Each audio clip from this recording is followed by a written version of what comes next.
Il est 8h05 quand le Néobus arrive au deuxième arrêt de la ligne. Au total, une dizaine de personnes attendent sur le quai. Après quelques minutes d'explication aux passagers des bus habituels, la M5 prend la voie express du Mont d'Or, direction le centre-ville, en passant par la vallée du Tir sur la voie réservée aux Néobus.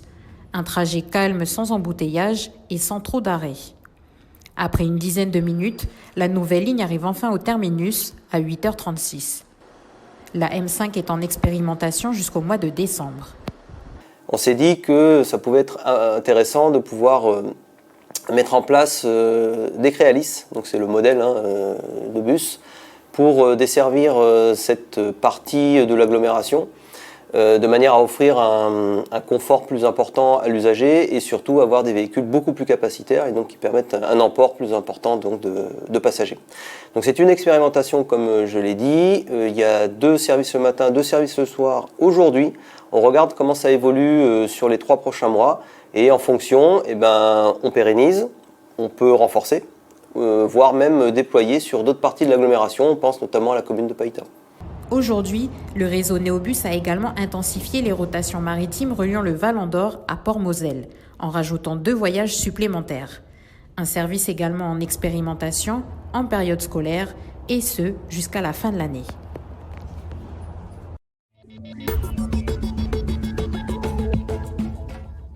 Dans ce salon qui fait office de classe, ce groupe de 13-14 ans travaille sur les effets néfastes de l'abus d'alcool.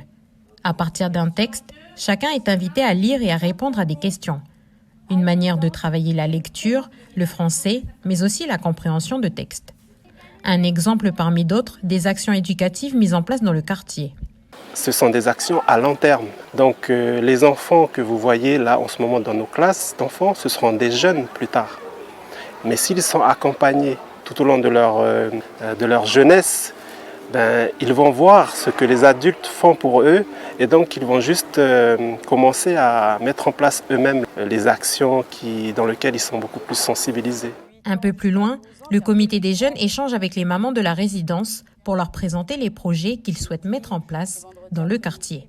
Faire montrer aussi l'exemple à ceux qui nous suivent que voilà, on reste dans un quartier, c'est pas pour autant que on va rester là dans les escaliers à fumer ou à boire le soir. De montrer aux plus âgés aussi que nous, les jeunes, on peut se responsabiliser, on est capable aussi de faire des choses, de mettre en place des activités pour faire vivre le quartier par rapport à nous, les jeunes. À la tombée de la nuit, place aux gilets jaunes. Les papas de la résidence effectuent chaque soir des tournées dans les rues. Un dispositif mis en place lors du dernier confinement. On n'a pas pu dormir à cause des jeunes. Ils sont venus, ils ont fait la fête, ils ont crié. Et c'est de là que j'ai interpellé tous les locataires. Et j'avais dit, on fasse une réunion. Et puis on a décidé qu'on allait mettre un point comme quoi il y aura une sécurité, il y aura une permanence tous les soirs. Au total, près de 100 familles habitent le quartier, qui fait partie des plus anciens. Pour rappel, la résidence de Riverstar a été inaugurée en 1973.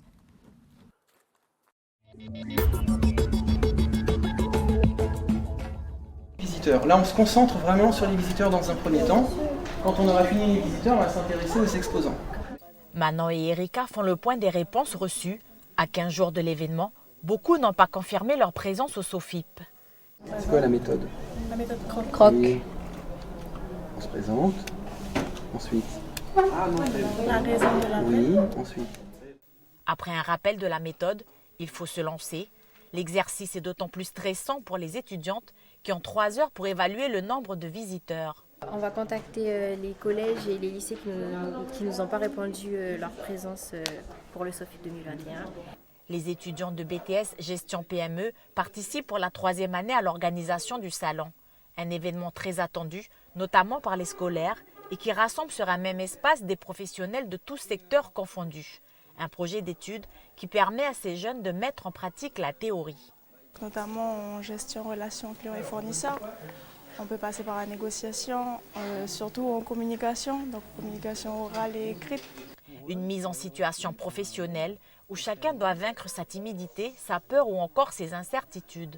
Au travers d'activités concrètes, comme par exemple la mise en relation avec des professionnels, la participation à des réunions, l'élaboration de tableaux de bord, Tout ça, ce sont des outils finalement que l'on voit en cours de manière, à un moment donné, assez théorique. Et par ce salon, moi j'y vois des points d'entrée finalement relativement contextualisés et qui leur permettent, sans s'en rendre compte, encore une fois, de travailler, quoi. Le jour J, les étudiants seront chargés de l'accueil. Par ailleurs, un salon virtuel sera de nouveau proposé cette année. Entre endaineurs, faucheuses, presse à balles rondes et divers tracteurs, les agriculteurs de la région ont pu découvrir les dernières machines proposées par différents fournisseurs au lycée agricole Michel Rocard. Donc il y a les dernières innovations techniques et dernières machines qui sont là. Oui, c'est toujours intéressant parce que c'est comme tout. Hein. Le foin, c'est comme tout, c'est des machines qui évoluent, c'est des machines qui sont de plus en plus techniques, qui sont informatisées. Donc voilà, c'est comme tous les métiers. Hein. On évolue, il faut évoluer, et puis là, c'est une occasion de se rencontrer, de voir. Une journée organisée par les élèves de 2e année de BTS en développement de l'agriculture des régions chaudes, encadrés par leurs professeurs. Donc le cœur de la journée technique, c'est effectivement les démonstrations à destination des professionnels, des particuliers et des apprenants, des élèves, afin de montrer effectivement ce qui se fait d'innovant sur le marché du machinisme agricole en termes de chaîne fourragère. Aussi pour regrouper aussi un petit peu le monde agricole en dehors des foires, etc. C'est vraiment plus restreint, mais en même temps, il y aura plus de contact avec les gens. S'ils ont des questions et tout, c'est vraiment beaucoup plus facile de communiquer en petits groupes également. Pour les lycéens des filières agricoles venus assister à cette journée technique, c'est l'occasion d'être au cœur du métier et de partager avec les professionnels afin, pour certains, de confirmer leur vocation.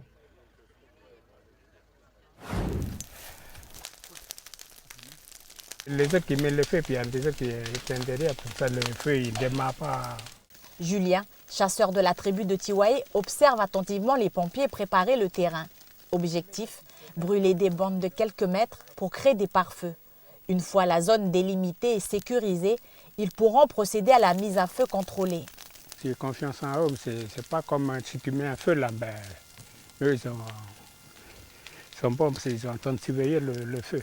Le côté là, ils vont brûler cet après-midi. C'est bon, c'est quand le vent ça a baissé. Une fois qu'on aura sécurisé le tour, ouais, pour procéder au brûlage individuel. Les opérations sont dirigées par le conseiller technique feu de forêt de la sécurité civile, car cela demande une maîtrise parfaite des techniques. Ici, 10 pompiers stagiaires sont formés à la technique du feu tactique et de brûlage dirigé. Des opérations suivies par des membres de la tribu et les partenaires du projet de reconquête de biodiversité en cours de mise en œuvre sur Touo. Ici, la tribu a choisi de renouveler la paille et d'entretenir les pots de Niaouli. Il y a d'autres zones qui ont été choisies pour protéger des zones de plantation. Il y a également une crête qui avait été désignée pour éviter qu'un feu puisse partir d'un côté et aller de l'autre et inversement. Une collaboration gagnant-gagnant où chacun trouve sa place. Pour les habitants, un accès à la paille et au Niaouli. Pour les pompiers, un terrain de formation. Et enfin, pour la sécurité civile, plus de proximité avec les populations locales. C'est très important parce qu'une grande partie en province nord sont des terres coutumières. Et pour nous, on veut s'inscrire dans ce projet-là, qui est de partager donc, le côté, on va dire, professionnel avec le côté culturel. Et en même temps, ça nous permet à nous aussi de maîtriser, on va dire, ce risque incendie qui cause des dégâts chaque année. Une deuxième session est prévue la semaine prochaine pour 10 nouveaux stagiaires. Ces formations ont été prévues fin juin et début juillet, période où les conditions de climat et de végétation permettent un contrôle optimal du brûlis.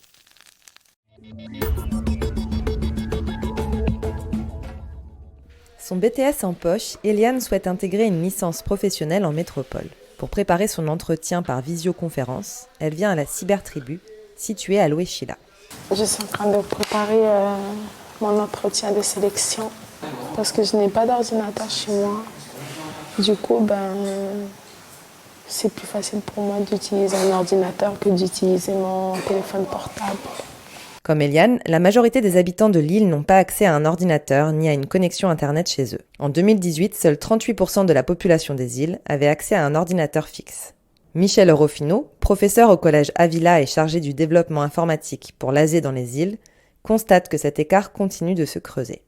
Moi, ça fait plus de 30 ans que je suis sur l'île et ça fait à peu près 20 ans qu'on avait démarré dans cette salle ici, on avait démarré l'association AGI qui avait pour but justement d'aider les habitants de cette île à maîtriser l'outil informatique et on voit que 20 ans après, on a encore du retard. Je veux dire, le retard s'accélère en fait. On est loin d'avoir les outils sur les îles pour pouvoir proposer un suivi pédagogique des élèves à travers l'outil informatique, ça c'est clair. La province des îles explique ce retard par l'insularité qui rend plus complexe la mise en place d'infrastructures. Le développement du numérique est l'un des objectifs prioritaires de la mandature. 2019, c'est les cyber de Juanono et Tokanan.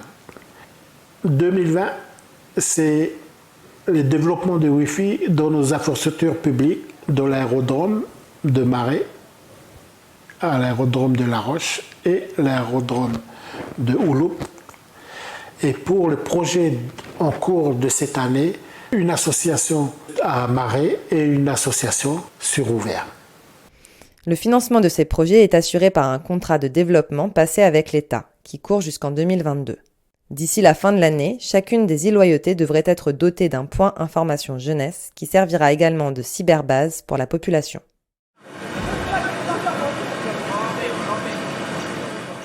Le Betitcho 2 et ses 340 tonnes émergent grâce aux berres, ces charpentes métalliques qui supportent le navire, fabriquées sur place par une société calédonienne. Durant 2 semaines, le catamaran se refera une santé.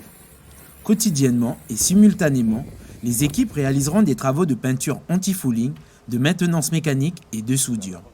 Des tâches entièrement accomplies par des entreprises calédoniennes. Ça fait du boulot pour nous, puis on est content. On est obligé de passer des licences et tout pour intervenir dessus. Et c'est un truc qu'il faut pour le pays. Cette opération exceptionnelle et très technique va permettre à la Sud-Île d'économiser entre 500 et 100 millions par an. Au lieu d'aller dépenser la maintenance et l'argent en Australie, on fait travailler des entreprises locales qui d'ailleurs sont tout à fait en mesure de faire les travaux. Vous pouvez le voir derrière moi, hein, que ce soit la soudure, la chaudronnerie, les travaux de maintenance moteur ou la peinture. On a des compétences localement qu'il faut continuer à développer. Selon Emma Colombin du cluster maritime de Nouvelle-Calédonie, ce premier chantier naval d'envergure ouvre la voie à la structuration d'une véritable filière 100% locale. Pour le cluster maritime, rapatrier les activités de carénage pour les grands navires pourrait générer plus de 700 millions de francs de retombées économiques. L'économie bleue, ça peut être une voie de diversification pour la Nouvelle-Calédonie avec des perspectives très importantes en termes d'activité et en termes d'emploi aussi pour la population et pour les jeunes. Aujourd'hui, la Marine nationale et les caboteurs doivent aller à l'extérieur pour caréner. Donc il faut encore trouver des solutions pour ces navires-là. Dans cette logique de développement de l'économie bleue, le projet Port Nimbo est en train de voir le jour.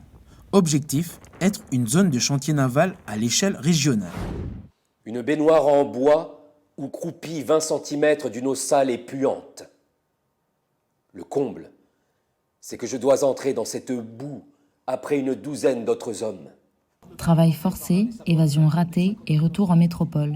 C'est la vie inhumaine d'un communard déporté pendant 8 ans en Nouvelle-Calédonie. Une pièce qui mêle différentes formes d'expression et qui gagne le pari de partager l'histoire bouleversante d'Alexis Trinquet avec tact et humour. Pour traiter ce sujet, j'ai décidé de faire comme un théâtre documentaire. À la base, je voulais m'inspirer d'archives qui avaient vraiment existé, des photographies. Et avec mes recherches, j'ai vu que j'en avais pas assez. Donc j'ai demandé à Julie Ferrand de faire les illustrations. Voilà, de tout illustrer et le rendu en fait était génial parce que c'était comme une bande dessinée. Il fallait amener un peu de légèreté aussi dans ce propos très lourd. Donc c'est pour ça que la bande dessinée, ça allège, c'est accessible à tous. Un travail d'archives de presque 1 mois qui se prolonge grâce à l'aide de Joanne Foley, marionnettiste australienne. Résultat, une pièce saisissante et originale qui multiplie les supports audiovisuels et les mises en scène variées pour nous plonger sans difficulté dans le quotidien d'un transporté. C'est bien aussi de s'atteler à la création, dans le mot création, de s'atteler à des thèmes, des thématiques qui font vraiment partie du pays, de son histoire. Donc voilà, c'est encore une pierre à l'édifice de notre culture partagée.